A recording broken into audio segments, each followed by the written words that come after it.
nianze hapa kumshukuru sana Mheshimiwa Rais Daktari Samia Suluhu Hassan kwa kutuletea kituo hiki hapa Ulanga, hospitali ya wilaya ya Ulanga.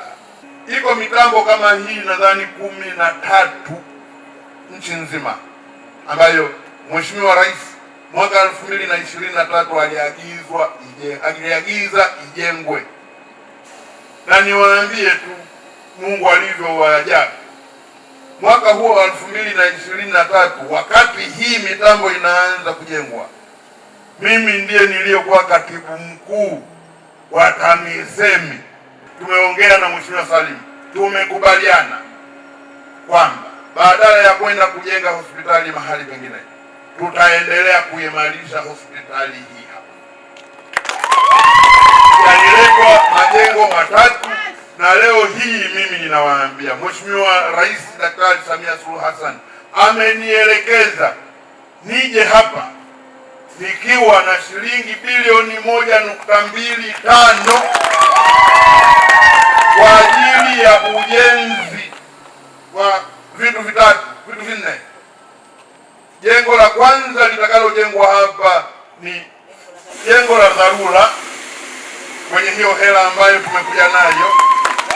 Jengo la pili litakalojengwa hapa ni maternity ward ambayo hii ni ya wazazi, inaitwa wodi ya wazazi.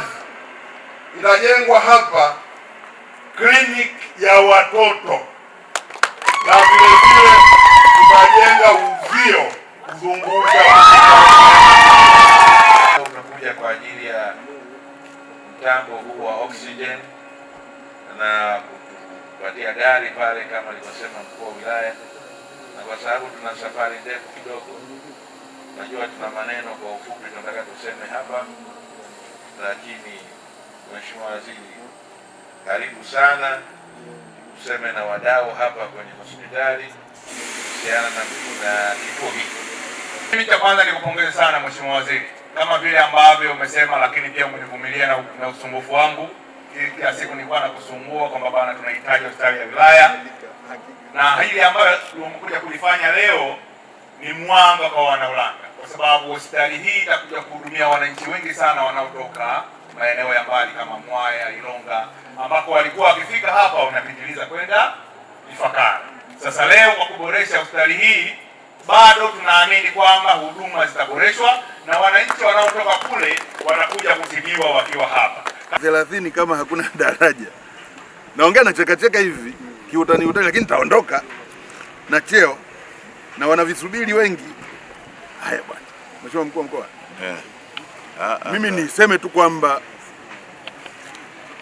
mpango huu, nakupongeza sana Mheshimiwa mkuu wa mkoa na timu yako ya mkoa mzima. Unajua, unaweza kujiuliza, dereva wangu alikuwa ananiuliza safari uliotoka kule mpaka huko, hao watu walifikiria nini kuja kwenye daraja, kujenga daraja hili? Walifikiria nini na walijuaje? Jibu langu lilikuwa kwamba serikali ya Daktari Samia Suluhu Hassan ina macho kila mahali na inataka kuwaletea wananchi tabasamu kila mahali.